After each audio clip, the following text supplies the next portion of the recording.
Welcome to Islamic احساس YouTube channel. آپ لوگوں کا اسلامک احساس یوٹیوب چینل پر خوش آمدید۔ وعلى آله وصحبه أجمعين أما بعد أعوذ بالله من الشيطان الرجيم بسم الله الرحمن الرحيم يوم لا ينفع مال ولا بنون إلا من أتى الله بقلب سليم صدق الله مولانا العظيم۔ دنیا اور آخرت کی کامیابی ان لوگوں کو ملنے والی ہے جو اپنے دل کی دنیا کو آباد کریں۔ قرآن مجید میں یہ بات اللہ تعالیٰ نے ارشاد فرمائی ہے کہ قیامت کے دن نہ انسان کو اس کا مال کام دے گا، نہ اس کی اولاد اسے عذاب سے بچا پائے گا۔ قیامت کا دن ایسا ہوگا کہ جس میں نہ رشوت کا لین دین ہوگا، نہ کسی کی سفارش قبول کی جائے، نہ کوئی انسان کسی انسان کے کام آ سکے گا۔ ارشاد ہوا یوم لا تملک نفس لنفس شیئا والامر یومئذ للہ۔ قیامت کے دن کوئی انسان کسی انسان کے کام نہیں آئے گا۔ اس دن سارا اختیار اللہ کے قبضے قدرت میں ہوگا، مالک اللہ ہوگا، اور سارا اختیار اس کے قبضے قدرت میں ہو، جو چاہے گا فیصلہ کرے گا۔ آج جو بنیادی کامیابی کی ہیں، مال ہے، اسباب ہے، شہرت و عزت ہے، وجاہت و دولت ہے، سلطنت اور بادشاہت ہے، یہ ساری بنیادیں قیامت کے دن ختم ہو جائیں گی، یہاں تک کہ جو آپس کے رشتے ہیں وہ بھی منقطع ہو جائیں گے۔ یوم ينفخ في الصور فلا انساب بینہم یومئذ ولا یتساءلون۔ ارشاد ہوا کہ سور پھونکا جائے گا تو یہ صورتحال ہوگی کہ جو رشتہ داریاں ہیں وہ ختم ہو جائیں گی۔ الاخلاء یومئذ بعضهم لبعض عدو الا المتقین۔ کوئی رشتہ باقی رہے گا قیامت کے دن تو وہ صرف تقوی اور پرہیزگاری کا رشتہ ہے، اس کے علاوہ جو رشتے ہیں وہ ختم ہو جائیں گے۔ اور ہیبت کا یہ عالم ہوگا کہ کوئی انسان دوسرے انسان سے سوال نہیں کر سکے گا۔ قیامت کے دن ایسا روب چھایا ہوا ہوگا کہ کوئی انسان دوسرے انسان سے بات نہیں کر سکے۔ حدیث پاک میں ہے کہ قیامت کے دن اللہ تعالیٰ ایسے غضب اور جلال میں ہوگا کہ لم یغضب قط۔ اللہ تعالیٰ نہ اس سے پہلے کبھی اتنے غصے میں آیا اور نہ اس کے بعد کبھی اتنے غصے میں آیا۔ جلال ہوگا اور کرسی عدالت پر اللہ تعالیٰ جلوہ افروز ہوگا، اور پیشی ہوگی انسانوں کی، اور میزان قائم کیے جائیں گے، ترازو قائم کیے جائیں گے۔ وَنَضَعُ الْمَوَازِينَ الْقِسْطَ لِيَوْمِ الْقِيَامَةِ فَلَا تُظْلَمُ نَفْسٌ شَيْئًا وَإِنْ كَانَ مِثْقَالَ حَبَّةٍ مِّنْ خَرْدَلٍ أَتَيْنَا بِهَا وَكَفَى بِنَا حَاسِبِينَ۔ ارشاد ہوا قیامت کے دن انصاف کے ترازو قائم کیے جائیں گے، اور کسی پر کوئی ظلم نہیں ہوگا، کوئی زیادتی نہیں ہوگی، کسی طرح کی کسی کی کوئی حق تلفی نہیں ہوگا۔ جو جیسا عمل لے کر آئے گا اس کے مطابق فیصلہ ہوگا، اور اگر رائی کے دانے کے برابر بھی کوئی بلائی یا برائی ہے اتینا بہا، قیامت کے دن ہم اس کو حاضر کر دیں لے آئیں گے، کوئی چیز چھپی نہیں رہتی۔ لا تخفى علیہ خافیہ، خدا کے اوپر چھپی سے چھپی چیز بھی پوشیدہ ہے۔ اللہ ہر چیز کو جاننے والا ہے، ہر چیز کو دیکھنے والا ہے، ہر قول کو سننے والا ہے۔ ما يلفظ من قول الا لديه رقيب عتيد۔ ارشاد ہوا کوئی انسان اپنی زبان سے کوئی کلمہ نہیں نکالتا، کوئی جملہ نہیں کہتا مگر ایک مضبوط لکھنے والا مقرر ہے۔ یعنی اگر انسان اپنے چشم و ابرو کے اشارے سے بھی کسی کو کوئی نقصان پہنچا رہا ہے تو اللہ کے ہاں وہ بھی لکھا گیا۔ زبان سے کچھ نہیں کہہ رہا ہے، ہاتھ سے اشارہ کر رہا ہے، آنکھ سے اشارہ کر رہا ہے، خدا تعالیٰ کے ہاں اس کو لکھ دیا گیا۔ وَوَجَدُوا مَا عَمِلُوا حَاضِرًا۔ آج جو کچھ انسان کر رہا ہے قیامت کے دن اس کو حاضر پائے۔ کوئی عمل ایسا نہیں ہے جو خدا کی نگاہ سے چھپا رہ جائے، اور کوئی قول ایسا نہیں ہے جو اللہ کے یہاں محفوظ نہ ہو۔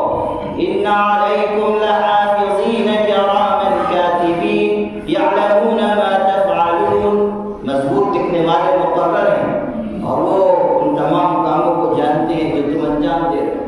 قیامت کے دن اللہ تعالیٰ فرشتوں کی گواہی لائے گا، جن فرشتوں نے عمل کرتے ہوئے انسانوں کو دیکھا ہے، انسان کے نام اعمال گواہ بنا کر پیش کیے جائیں گے۔ کل انسان الزمناه طائره في عنقه ونخرج له يوم القيامة كتابا يلقاه منشورا، یہ نام اعمال ہوگا جو بیان کرے گا کہ انسان نے کیسا عمل کیا۔ اور پھر زمین کے وہ ٹکڑے جہاں انسان گناہ کر رہا ہے قیامت کے دن گواہ بنا کر پیش کیے جائیں گے۔ اذا زلزلت الارض زلزالها واخرجت الارض اثقالها وقال الانسان ما لها يومئذ تحدث اخبارها بان ربك اوحى لها، زمین اپنے سارے راز اگل دے، ساری باتیں قیامت کے دن وہ آشکارا کر دے، اور زمین گفتگو کرے گی اس لیے کہ پاک پروردگار اس کو حکم دے گا، زمین گواہیاں پیش کرے گی۔ اور پھر انسان کے اوپر خود اس کے جسم کے اعضاء کو گواہ بنایا جائے، انسان کا جسم گواہی دے، اس کے ہاتھ پیر گواہی دے۔ سورہ یاسین میں ہے الیوم نختم علی افواہہم وتکلمنا ایدیہم وتشہد ارجلہم بما کانوا یکسبون، زبان پر مہر لگا دی جائے گی اور ہاتھ پیر گفتگو کریں گے، انسان کا ہاتھ گواہی دے گا، انسان کے پیر گواہی دے گا۔ دوسری جگہ ارشاد ہے حتی اذا ما جاءوها شہد علیہم سمعهم وابصارهم وجلودهم بما كانوا يعملون، انسان کی چمڑی تک گواہی دے گی کہ اس نے کیسا برا عمل انجام دیا۔ وقالوا لجلودهم لم شهدتم علينا قالوا انطقنا الله الذي انطق كل شيء، انسان اپنی چمڑی سے اپنے اعضاء جسم سے کہے گا کہ آج تم نے میرے خلاف کیسے گواہی دی، تو یہ چمڑیاں انسان سے کہیں گی انطقنا اللہ الذی انطق کل شیء، اس اللہ نے ہمیں بولنے کی طاقت دی جس نے ہر چیز کو قوت گویائی عطا کی۔ اللہ کی قدرت ہے، وہ جب چاہے جس طرح چاہے نظام کو تبدیل کرے۔ حدیث پاک میں قیامت کے دن کچھ لوگ ایسے ہوں گے کہ جن کو بندروں کی شکل میں اٹھایا جائے گا، کچھ کو خنزیروں کی شکل میں اٹھایا جائے گا، جس کی جیسے برے اعمال ہوں گے ویسی شکل دی جائے گی، یہاں تک کہ غرور کرنے والوں کو چونٹیوں کی حالت میں اٹھایا جائے گا، چونکہ دنیا میں بڑائی ظاہر کرتے تھے ان کو حقیر کر دیا جائے گا۔ کچھ لوگ وہ ہوں گے جن کو گھٹنوں کے بل جہنم کی طرف لے جایا جائے گا، کچھ وہ ہوں گے جن کو فرشتے مارتے ہوئے جہنم کی طرف لے جائیں گے۔ یہ ساری تفصیل ہے۔ اسی کا آخری ٹکڑا یہ ہے کہ ایک جماعت ایسی ہوگی کہ جن کو سر کے بل چلاتے ہوئے جہنم کی طرف لے جایا جائے۔ جب یہ بات حضور صلی اللہ علیہ وسلم نے ارشاد فرمائی تو صحابہ نے حیرت سے پوچھا اللہ کے رسول سر کے بل لوگ کیسے چلیں گے؟ تو آپ نے ارشاد فرمایا ان الذی امشاهم علی اقدامهم قادر علی ان یمشیهم علی وجوههم، وہ اللہ جو پیروں کے بل چلانے پر قدرت رکھتا ہے وہ سر کے بل چلانے کی بھی طاقت رکھتا ہے۔ جس نے قدموں کے بل چلایا وہ سر کے بل بھی چلا دیتا ہے، اور یہ انسانوں کے لیے ان کے برے اعمال کی سزا ہوگی جو ان پر مسلط کی جائے گی۔ یاد رکھیے گا آج جن غلط راہوں پر انسان چلے گا، آج جن گناہوں کو اپنائے گا، جن نافرمانیوں کو انجام دے گا، لذتوں و شہوتوں کی جس راستے پر چلے گا، خدا کے احکامات کو قدموں تلے رونگے گا، قیامت کے دن وہ گناہ مختلف قسم کی سزا کی شکل میں اس پر مسلط کر دیے جائیں گے۔ ایک ایک عمل کا حساب دینا ہوگا اور ایک ایک گناہ کے بارے میں جواب دہ ہونا ہوگا، اور خدا تعالیٰ کی طرف سے عذاب کا سامنا کرنا پڑے گا۔ اسی لیے بار بار قرآن پاک میں عذاب سے ڈرایا گیا، بار بار قیامت کے دن سے ڈرایا گیا، بار بار آخرت کا خوف دلایا گیا۔ یا ایھا الناس اتقوا ربکم واخشوا یوما لا یجزی والد عن ولده ولا مولود هو جاز عن والده شیئا ان وعد اللہ حق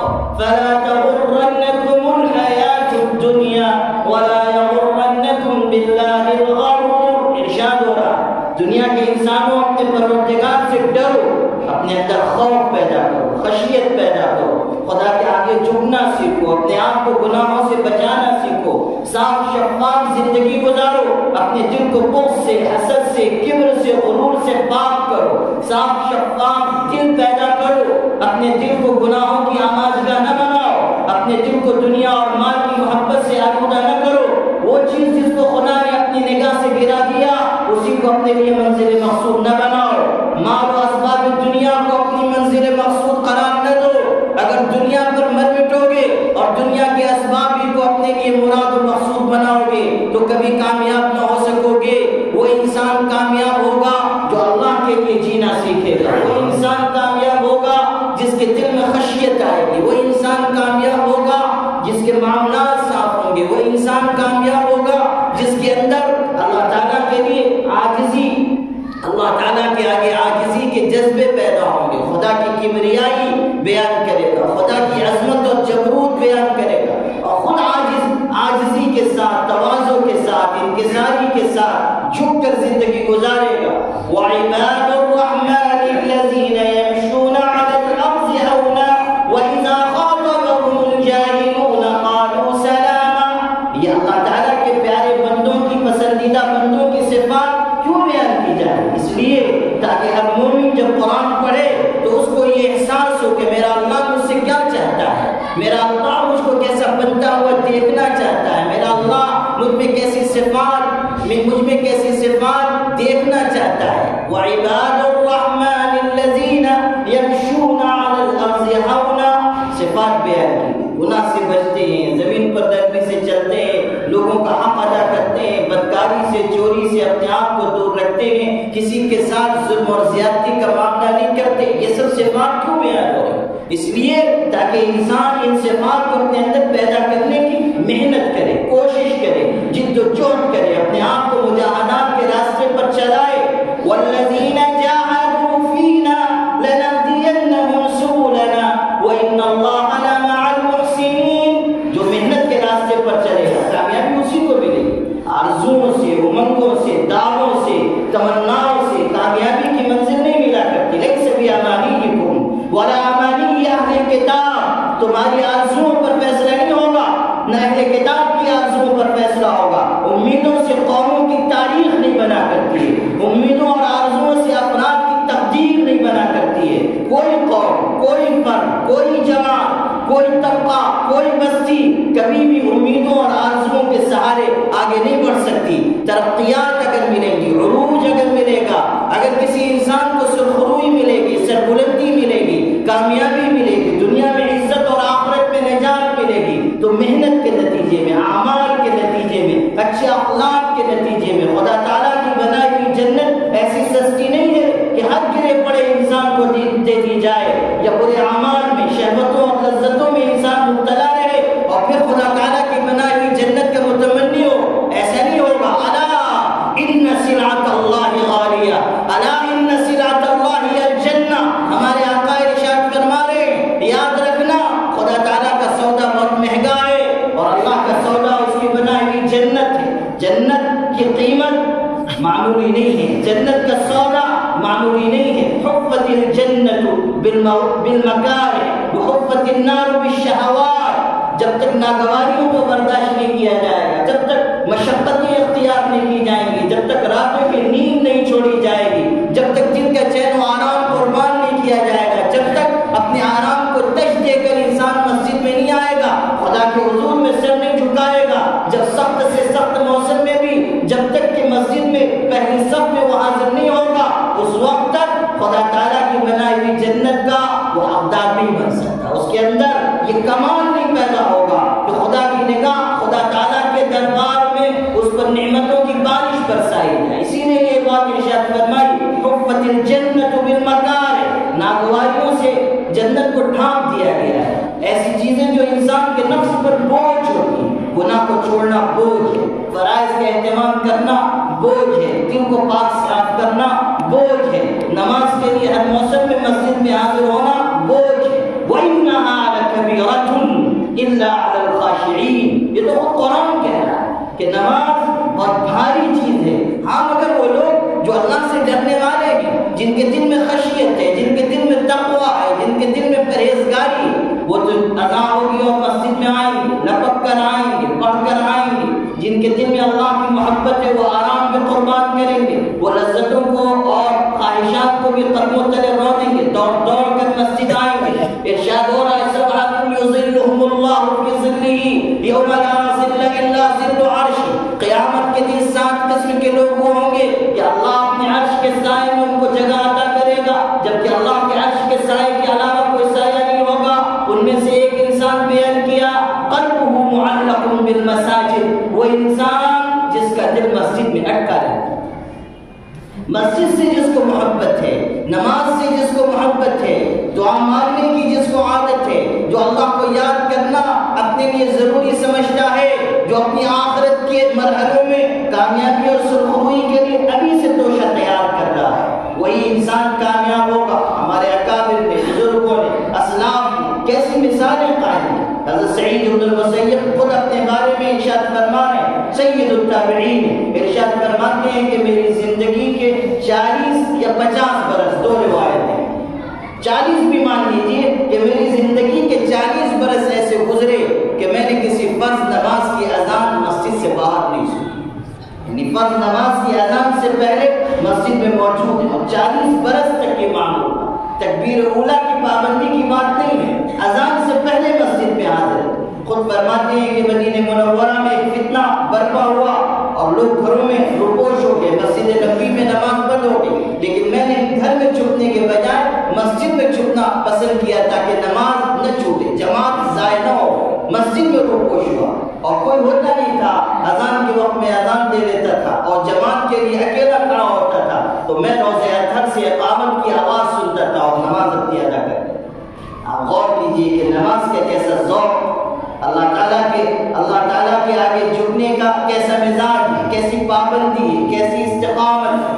ان الذين قالوا ربنا الله ثم استقاموا تتنزل عليهم الملائكة الا تخافوا ولا تحزنوا وابشروا بالجنة التي كنتم توعدون۔ ارشاد ہو رہا ہے کہ وہ لوگ جنہوں نے کہا ہمارا پروردگار اللہ ہے اور پھر اس پر جم گئے، یعنی ایمان پر، اخلاق پر، اعمال پر، نمازوں پر، فرائض پر، اچھی عادتوں پر، اچھے کاموں پر استقامت اختیار کی، یہی لوگ ہیں جو کامیاب ہوں گے، اور ایسے کامیاب ہوں گے کہ جب ان کے انتقال کا وقت ہوگا اللہ کے فرشتے آ جائیں گے اور کہیں گے غم نہ کرنا، پریشان نہ ہونا، جنت کی خوشخبری ہم سے لینا، تمہارے لیے اللہ تعالیٰ نے جنت تیار کر رکھی ہے، نزلا من غفور الرحیم، پاک پروردگار کی طرف سے تمہارے لیے مہمانی کا انتظام کیا گیا ہے، اللہ تعالیٰ نے تمہارے لیے نعمتیں تیار کر رکھی۔ حضور صلی اللہ علیہ وسلم تشریف رکھتے تھے، صحابی آئے، انہوں نے کہا اللہ کے رسول مجھ کو نصیحت کر دیجیے، اور مختصر نصیحت کیجیے۔ آپ نے ایک جملہ ارشاد فرمایا، قل آمنت باللہ ثم استقم، کہو کہ میں اللہ پر ایمان لایا اور پھر اس پر جم جاؤ، ایمان پر، اسلام پر جم جاؤ، اعلان کرو کہ ہم ایمان کے ساتھ جئیں گے اور اسلام کے ساتھ دنیا سے رخصت ہوں گے۔ آج ملک کے موجودہ حالات میں بھی ہر مسلمان کی یہ بنیادی ذمہ داری ہے کہ وہ تمام تر خوف و ہراس کے ماحول کے باوجود اور تمام طاقتوں کی الغار کے باوجود اس بات کا اعلان کرے کہ ہمیں اسلام پر جینا ہے، ہمیں اسلام پر مرنا ہے، ہمارا سودا وقتی اور عارضی نہیں ہے، ہمارا اعلان وقتی اور عارضی نہیں ہے، ہمارے ارادے اور عزائم وقتی اور عارضی نہیں ہے، ہم دب جانے اور جھک جانے والی امت اور قوم نہیں ہے، ہماری رگوں میں دوڑنے والا خون سرد خون نہیں ہے، گرم خون رکھنے والی وہ زندہ قوم ہے ہم، کہ جس کے پاس قرآن جیسی کتاب ہے اور جس کے پاس شریعت محمدی جیسی پاکیزہ شریعت ہے اور جس کے پاس دنیا کا سب سے زیادہ صاف شفاف نظام ہے اور جو سر اٹھا کر جینے کے لیے اس دنیا میں پیدا کی گئی ہے۔ ہم اس ملک میں اپنے تمام تر فرائض و عبادات، اپنے تمام معتقدات، اپنے شریعت کے تمام اصول و ضوابط کے ساتھ زندہ رہیں گے اور ایمان پر جئیں گے اور ایمان پر مریں گے۔ حکومتیں اور طاقتیں اور سرکاریں اور قوتیں ہمیں اپنے عقائد سے ہٹا نہیں سکتی ہیں، وہ ظلم کر سکتی ہیں، وہ جبر کر سکتی ہیں، وہ خوف و ہراس کے ماحول سے ہمیں گزار سکتی ہیں، لیکن ہمارے دلوں سے توحید کی امانت نہیں چھین سکتی ہیں، اس لیے کہ ہمارا جینا بھی ایمان پر ہے اور ہمارا مرنا بھی ایمان۔ یا ایھا الذین آمنوا اتقوا الله حق تقاته ولا تموتن الا وانتم مسلمون. ایمان والو اللہ سے ڈرو جیسا کہ ڈرنے کا حق، اور تمہیں موت نہ آئے مگر اس حالت میں کہ تم مسلمان ہو. اسلام پر جینا اور اسلام پر مرنا، اور اچھے اعمال کو اپنے سینے سے لگانا، اچھے کردار کو اپنے سینے سے لگانا. یہ خانقاہ عزم و عزیمت رکھنے والے خانقاہ ہے.